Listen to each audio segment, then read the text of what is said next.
బులెటిన్లో డీటెయిల్స్ చూస్తే ఏపీలో ఎన్డీఏ కూటమి అధికార వైసీపీని మట్టి కరిపించే విజయ దుందుబిని మోగించింది. టీడీపీ, జనసేన, బీజేపీ ప్రభుత్వాన్ని లాంఛనంగా ఏర్పాటు చేయబోతున్నాయి.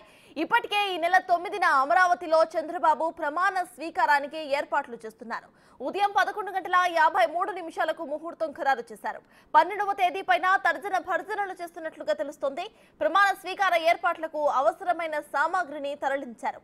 12 లారీల్లో వచ్చిన భారీ టెంట్లు, స్టేజ్ నిర్మాణ సామాగ్రిని రాయపూడిలో ఉంచారు. ప్రమాణ స్వీకారం ఎక్కడ చేస్తే బాగుంటుంది అనే దిశగా టీడీపీ నేతలు సమాలోచనలు చేస్తున్నారు. ముఖ్య నేతలు ఇవాళ స్థల పరిశీలన చేస్తారని తెలుస్తోంది. మరో 2 రోజుల్లో సభా వేదిక ఎక్కడ అనేది తేలిపోబోతుంది. గుంటూరు, విజయవాడ హైవేపై అనువైన ప్రాంతం కోసం నేతలు అన్వేషిస్తున్నారు.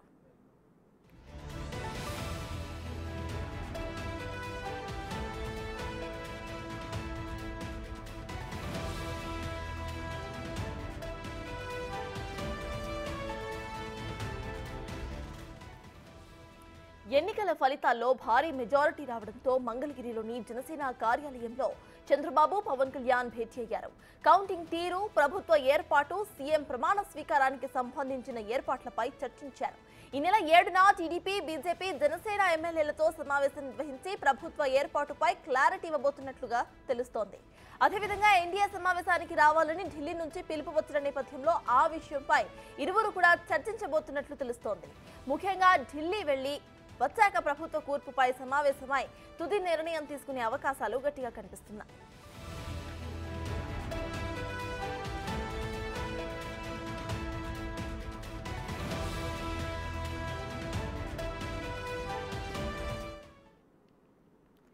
ఏపీలో కూటమి ఘన విజయం సాధించింది. ఇక ప్రమాణ స్వీకార కార్యక్రమాలకి కూడా కూటమి రెడీ అవుతోంది. ఈ విషయంపై పూర్తి డీటెయిల్స్ ను మా అసోసియేట్ ఇన్పుట్ ఎడిటర్ గణేష్ అందిస్తారు. గణేష్, ఇప్పటి ప్రజెంట్ మనం ఇటు చూస్తే కూటమి నేతలు అటు ప్రమాణ స్వీకార కార్యక్రమాలకి సన్నద్ధమవుతున్నారు. అట్ ద సేమ్ టైం వీళ్ళు భేటీ కూడా అవ్వబోతున్నట్టు తెలుస్తోంది. ఢిల్లీకి వెళ్లే అవకాశాలు కూడా కనిపిస్తున్నాయి. సో ప్రెసెంట్ అప్డేట్స్ ఏంటి?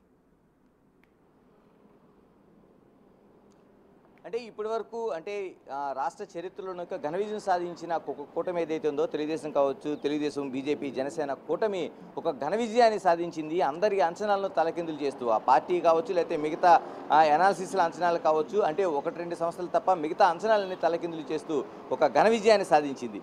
అంటే ఇప్పుడు మిగిలింది ప్రమాణ స్వీకారం మాత్రమే. ఈ ప్రమాణ స్వీకారం ఖచ్చితంగా చేయాల్సిన ఏ తేదీలో చేయాలి, ఏం చేయాలనేది ఇప్పుడు ప్రధానంగా మనకు కనిపిస్తున్న ప్రశ్న. అయితే 9వ తేదీనే నిన్న గెలుపు పూర్తిగా ప్రభుత్వం ఏర్పడిందని తెలిసిన వెంటనే ఫస్ట్ 9వ తేదీన ముహూర్తం అనేది ప్రధానంగా చర్చకు వచ్చింది. ఎందుకంటే 9వ తేదీన ఆదివారం కావడం, మరోవైపు సమయం కూడా 9వ తేదీన 11:53 ఈ ముహూర్తాన్ని అనేది నిర్ణయించారు. అంటే దీనికి కూడా ఒక ప్రత్యేకత ఉంది.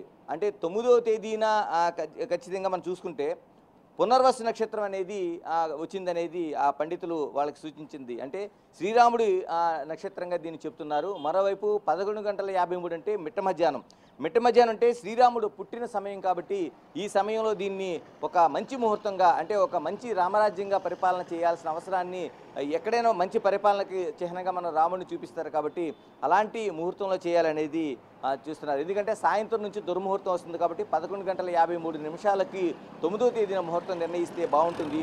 మరోవైపు ఎన్డీఏ పక్షాల్లో ఉన్న అటు పవన్ కళ్యాణ్ కావచ్చు, బీజేపీ కావచ్చు, ఈ ముహూర్తం అనేది సముచితంగా ఉంటుంది, ఒక మంచి ముహూర్తంగా అవుతుంది, ఒక చిరస్థాయిగా నిలిచిపోతుందనే ఒక అంశాలతో దీన్ని చర్చకు జరిపారు.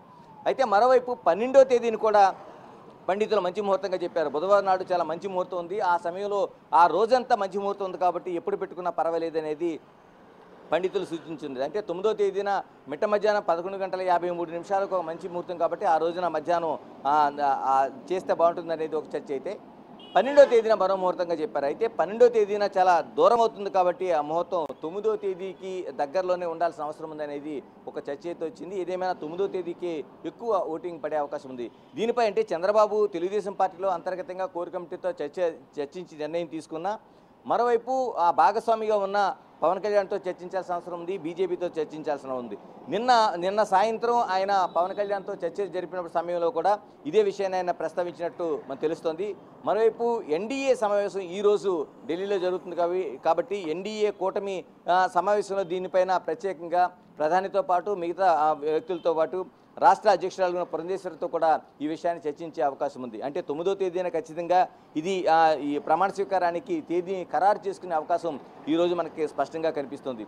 ఈరోజు 11 గంటల తర్వాత 11 గంటలకి ఇక్కడ నుంచి పవన్ కళ్యాణ్ మరోవైపు చంద్రబాబు ఇద్దరు కూడా ఢిల్లీ ప్రయాణం అవుతారు. అక్కడ ఎన్డీఏ భాగస్వామ్య పక్షాలతో ఎన్డీఏ కూటమిలో సమావేశం తర్వాత ఖచ్చితంగా ఆ సమావేశం అనంతరం ఈ ముహూర్తం అంటే ఏదైతే ప్రమాణ స్వీకారం చేయాల్సిన సమయం ఉందో ఈ సమయం కోసం ఖచ్చితంగా వాళ్ళు చర్చ చేస్తారు. ఒక తుది నిర్ణయం తీసుకొని తుది తేదీని తుది సమయాన్ని కూడా తీసుకొని ఇక్కడికి వచ్చే అవకాశం ఉంది. అంటే సాయంత్రానికల్లా ఇక్కడ విజయవాడ మళ్ళీ చేరుకుంటారు కాబట్టి ఈ వచ్చినప్పటికీ ఈ రోజుకి ఖచ్చితంగా ఎప్పుడు ప్రమాణ స్వీకారం చేయబోతున్నారనే క్లారిటీ 100% రాబోతుంది. మరోవైపు స్థల ప్రదేశం అంటే ఎక్కడ ఈ సభను నిర్వహించాలనేది కూడా ఒక చర్చ జరుగుతుంది. దీనికి ఖచ్చితంగా విజయవాడ గుంటూరు మధ్య చేయాలనేది ఒక చర్చ అయితే ప్రధానంగా వచ్చింది. అది మంగళగిరి కేంద్రంగా ఉంటే బాగుంటుంది అనేది నిన్న పవన్ కళ్యాణ్తో జరిగిన చర్చల్లో కూడా ఈ అంశం వచ్చిందనేది ప్రధానంగా మనకు తెలుస్తుంది.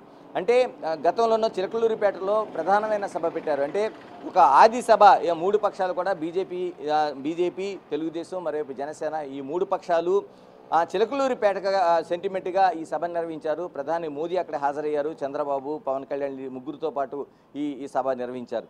అంటే ఆ సెంటిమెంట్తో ప్రకారం అక్కడ చేయాలా లేకపోతే కేంద్రంగా రాజధానికి కేంద్రం దగ్గరగా ఉన్న మంగళగిరిలో దీన్ని చేయాలనేది కూడా ఒక ప్రధాన అంశంగా కనిపిస్తుంది. అంటే ఏదేమైనా మంగళగిరికి అంటే విజయవాడ గుంటూరు రహదారికి పక్క నుండి జాతీయ రహదారి పక్క నుండి ఒక మైదానంలో దీన్ని నిర్వహించాలనేది ఒక ప్రధాన ఆలోచన అయితే మరోవైపు మంగళగిరికి దగ్గరగా అని ఒక ఆలోచన అయితే చేస్తున్నారు.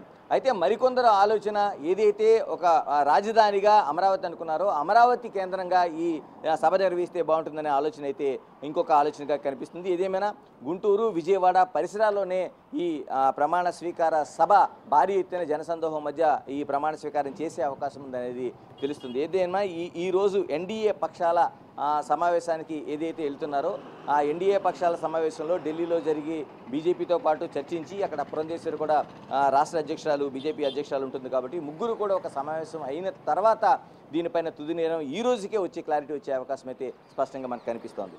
Right, thank you Ganesh.